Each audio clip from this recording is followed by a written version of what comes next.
একটা কথা মনে রেখো, আজ যদি তুমি তোমার স্বপ্নের দিকে ছোট্ট একটা পদক্ষেপ নাও, তবে তুমি গতকালের চেয়ে এগিয়ে যাবে।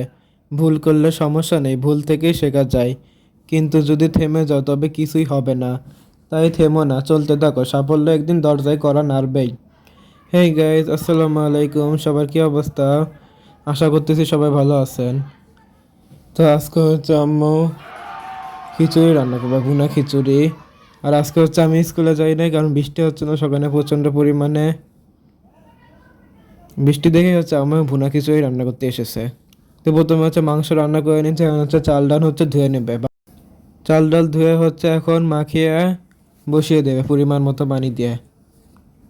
এখানে দিচ্ছে তেল, মরিচ, পেঁয়াজ, রসুন আর হলুদ। এখন হচ্ছে এটা ভালো করে মাখিয়ে নিচ্ছে, মাখিয়ে হচ্ছে পানি দিয়ে দেবে পরিমাণ মতো।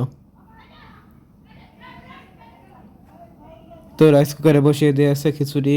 আর এদিকে মাংস রান্না হয়ে গিয়েছে আমার।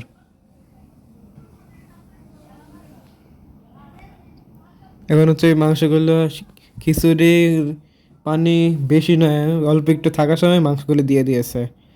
দিয়ে হচ্ছে মিক্স করে নিচ্ছে, মিক্স করে হচ্ছে রেখে দেবে দমে। আর সাথে হচ্ছে ঘি দিয়ে দেবে। ঘি দিলে খিচুড়ির সাথে একবারে বেড়ে যাবে।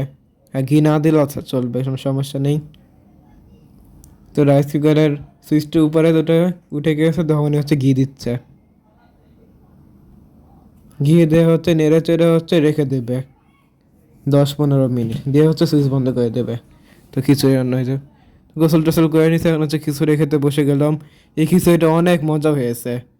সাথে বেগুন ভাজা ছিল আর লেবু, আর আমার জন্য একটু মরিচ। অন্য দিনের চেয়ে আজকে খিচুড়িটা খেতে অনেক ভালো লেগেছে, ভুনা খিচুড়ি। তো খাওয়ার পর দিকে বাইরে যেয়ে দেখে হচ্ছে একবারে মেঘ লাগছে, কালো অন্ধকার হয়ে গেছে, মনে হচ্ছে বৃষ্টি হবে, কিন্তু হয় নাই।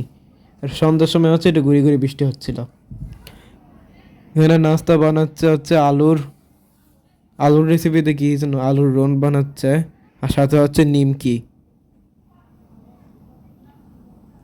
এই তো ভাজা পোড়া আমার শেষ, এখন হচ্ছে খাবো। আলুর রোলটা দেখতে সুন্দর হয়েছে, ডিজাইন হয়েছে, আর সাথে হচ্ছে নিমকি। তো গাইজ, আজকের এই ভিডিওটা এই পর্যন্তই। লাইক, কমেন্ট, শেয়ার আর সাবস্ক্রাইব করতে ভুলবেন না।